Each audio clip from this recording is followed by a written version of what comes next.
বন্ধুরা আমার, প্রতারক চক্রের হাত থেকে বাঁচতে হলে আমি এখন যেসব নম্বর মুখে পড়ে শোনাবো এই সব নম্বর ব্যতীত অন্য কোনো নম্বরে আমাদের কোনো প্রোডাক্ট অর্ডার করবেন না।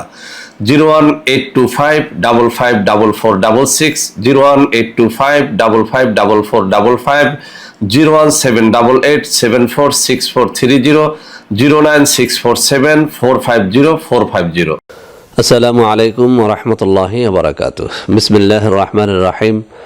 আলহামদুলিল্লাহি রাব্বিল আলামিন ওয়াল আকিবাতু লিল মুত্তাকিন। আসসালাতু ওয়াসসালামু আলা নাবিয়্যিহি মুহাম্মাদিন ওয়া আলিহি ওয়া আসহাবিহি আজমাইন। আম্মা বা'দ। সম্মানিত দিনদার ভাই বোনেরা, আজ আমি আপনাদের জন্য অত্যন্ত চমৎকার একটা দোয়া নিয়ে হাজির হয়েছি। বন্ধুরা আমার, নারী পুরুষ, তরুণ তরুণী, যুবক বৃদ্ধ বৃদ্ধা নির্বিশেষে সব মানুষেরই কম বেশি পায়ে ঝিঝি ধরা রোগটা হয়ে থাকে। বন্ধুরা আমার, এটা কিন্তু স্থায়ী কোনো রোগ নয়।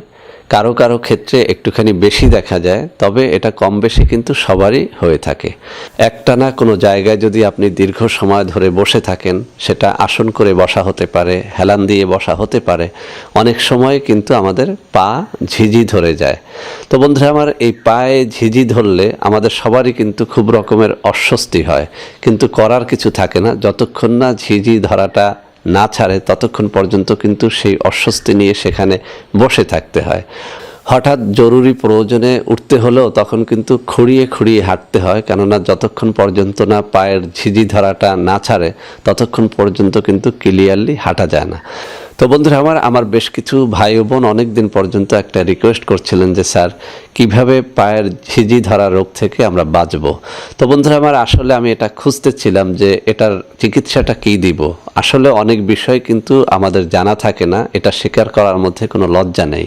আপনারা যখন কোনো বিষয় জানতে চান, যদি জানা থাকে তো সাথে সাথেই ভিডিওটা তৈরি করি, না জানা থাকলে আমরা খোঁজাখুঁজির চেষ্টা করি, এরপরে খুঁজে পেয়ে গেলে আপনাদের সামনে সেটা শেয়ার করি। তো বন্ধুরা আমার, আজ আমার এই যে ডান হাতে থাকা কিতাব শিফাউল মুমিনিন, এই কিতাবের 825 নম্বর পৃষ্ঠার মধ্যে এরকম একটা তদবির পেয়ে গেলাম। অত্যন্ত চমৎকার একটা তদবির দেয়া হয়েছে।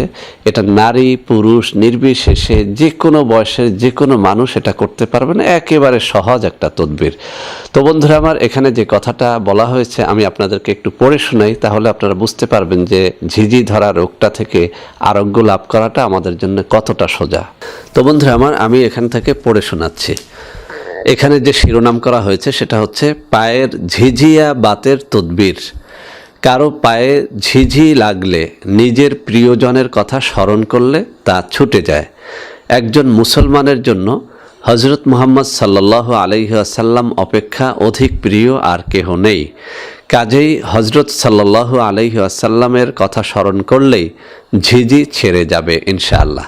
তো বন্ধুরা আমার, একেবারেই সহজ একটা তদবির। এখানে বলা হয়েছে যে কারো পায়ে ঝিঝি ধরলে এই ঝিঝিটা ছেড়ে যায় কিন্তু যে কোনো প্রিয় জনের কথা স্মরণ করার সাথে সাথে। তো এখানে বলা হয়েছে যে একজন মুসলিমের জন্য সবথেকে প্রিয় জন হচ্ছেন আল্লাহ রসুল সাল্লাল্লাহু আলাইহি ওয়াসাল্লাম। আমি বরং বলবো, আপনার পায়ে ঝিঝি ধরা রোগটা হলে বা যখনই পায়ে ঝিঝি ধরবে, আপনি সাথে সাথে আল্লাহ রসুল সাল্লাল্লাহু আলাইহি ওয়াসাল্লামের কথা স্মরণ করেন এবং একবার তার উপরে দরুদ শরীফ পাঠ করেন। আপনার 10টা নেকিও হয়ে গেল, আপনি আল্লাহর প্রিয় বান্দা হিসাবে পরিগণিত হয়ে গেলেন, সেই সাথে আপনার ঝিঝি ধরা রোগটা থেকেও আপনি আরোগ্য লাভ করতে পারলেন। তো বন্ধুরা আমার, ঝিঝি ধরলে শুধু আল্লাহ রসুল সাল্লাল্লাহু আলাইহি ওয়াসাল্লামের কথা স্মরণ নয়, আমি বলবো আপনারা বেশি করে দুরূদ শরীফ পড়বেন। কমপক্ষে 3 বার দুরূদ শরীফ পড়েন, তার কথা স্মরণেও আসলো আর আপনার কিছু নেকিও হলো, আপনার রোগটা ভালোও হলো। তো বন্ধুরা আমার, আশা করি আজকের এই আমলটি আপনাদের সবার কাজে লাগবে। বন্ধুরা আমার, ভিডিওটির মাধ্যমে উপকৃত হলে অবশ্যই আমার জন্য দোয়া করতে ভুলবেন না। বন্ধুরা আমার, ভিডিওটি ভালো লাগলে লাইক কমেন্ট এবং শেয়ার করবেন। আমাদের চ্যানেলগুলোকে ভালোবেসে সাবস্ক্রাইব করবেন। আল্লাহ হাফেজ। আসসালামু আলাইকুম ওয়া রাহমাতুল্লাহি ওয়া বারাকাতুহু।